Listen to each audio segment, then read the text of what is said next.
భారతీయ సమాజానికి వీడు హిందూ, వీడు ముస్లిం. హిందూ అయితే చాలా మంచివాడు, ముస్లిం అయితే చాలా చెడ్డవాడు. పట్టించుకోవడం లేదనే విషయం ఎంత శరాఘాతంగా తగులుతున్నది.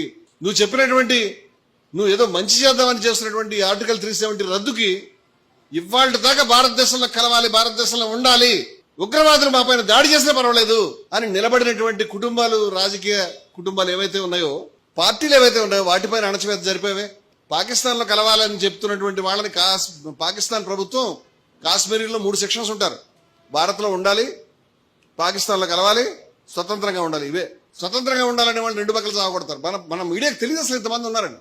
పాకిస్తాన్ లో కలవాలనే వాళ్ళని పాకిస్తాన్ ప్రభుత్వం పువ్వుల్లో పెట్టి చూసుకుంటుంది. భారత్ లో కలవాలి, కలిసి ఉండాలని చెప్తున్నటువంటి కుటుంబాల్ని మనము మొన్న అందరిని జైళ్లలో పెట్టించాం. ఆయన షేరే కాశ్మీర్ అని చెప్పేటువంటి షేక్ అబ్దుల్లా మహానుభావుడు జిన్నాని సాహసపేతంగా ఢీకొని ద్విజా సిద్ధాంతాన్ని అడ్డుకున్నటువంటి మహనీయుండి 13.5 సంవత్సరాలు భారత ప్రభుత్వం, నేను ఒక పార్టీ గురించి చెప్పట్లేదు, అన్ని పార్టీలు చేసిన ఈ పాపాలు, అన్ని పార్టీలకి భాగస్వామ్యం ఉంది. 13.5 సంవత్సరాలు వితౌట్ ఎనీ క్రైమ్ జైల్లో పెట్టాం మనం. ప్రభుత్వాలు రద్దు చేశాం మనం. బూటకమైన జరిపించాం మనం. ఆ ప్రజలకు నమ్మకం లేకుండా చేసినాం మనం. వాస్తవంగా వ్యవస్థమైన నమ్మకం లేకుండా చేసినాం. కాశ్మీర్లో ప్రతి మట్టి రేణువు కూడా రక్తాన్ని స్రవించింది.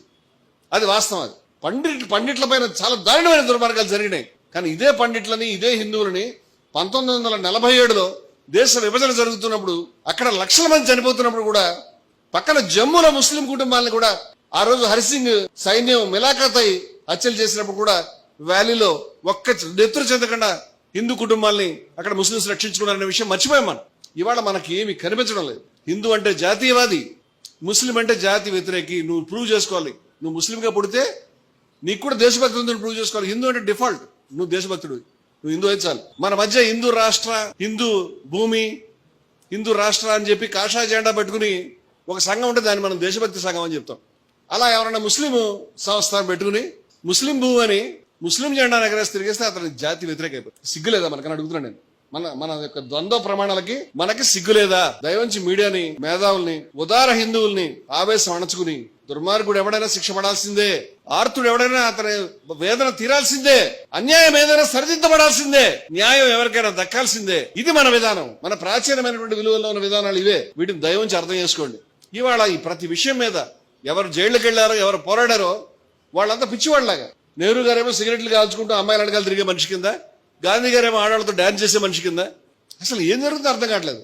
నేను ఇవాళ మధ్యాహ్నం చూస్తే మౌలానా అబుల్ కలాం ఆజాద్ ఎవరో వీడియో పెట్టారు. విద్యామంత్రిని ముస్లిం అంటే ఇంక దుర్మార్గుడే. ఈ బతుకు చెడ. మీరు ఆరాధించే పెద్దలంతా కూడా బ్రిటిష్ వాళ్ళతో తొత్తుల్లో మిలకతాయి తిరిగినప్పుడు జైళ్లలో ఉన్నటువంటి వాళ్ళు జాతీయ నాయకులు, ఆజాద్ కావచ్చు, నెహ్రూ కావచ్చు, గాంధీ కావచ్చు. ఇవాళ నీకేమి ఏం మోరల్ రైట్ ఉందని నువ్వు మాట్లాడతావు? ఇటువంటి భాష్యాలు చెప్పేటువంటి యూట్యూబర్స్ మధ్య, విద్వేషాన్ని పెంచే వాళ్ళ మధ్య నిలబడి మనం మాట్లాడుతున్నాం అనే విషయం మనం గుర్తుపెట్టుకోవాలి. ఎందుకంటే ఏ ప్రాచీనమైనటువంటి విలువల గురించి మాట్లాడుతున్నామో, ఏ ప్రాచీనమైన భూమి మీద నుంచి మాట్లాడుతున్నామో, ఆ భూమికి ఉన్నటువంటి అత్యంత ప్రధానమైన మొదటి లక్షణం ఏమిటంటే ద్వేషాన్ని వ్యతిరేకించడం. దాని నుంచి హెచ్పి చెప్పక్కర్లేదు, స్వామివారి చెప్పక్కర్లేదు, అన్నమేఘ నక్షత్రం ఎవరు చెప్పక్కర్లేదు. ఈ నేలలో ప్రతి అణువు చెప్తుంది ఆ విషయాన్ని. తతోన విజుగుప్సతే మా విద్వేషావహి. ఈ మాటలు లేకుండా అసలు మన మంత్రాలు లేవు. ఎవరిని ఎవరు ద్వేషించలేదు. మన పుస్తకాలన్నింటిలో ఏమైనా ఉందని చెప్పొచ్చు, ఎన్ని పొరపాట్లు కూడా ఉన్నాయని చెప్పొచ్చు. నేను నన్ను క్షమించండి ఆ మాట అంటున్నందుకు. కానీ ద్వేషం ఉందని ఎవరు చెప్పలేరు.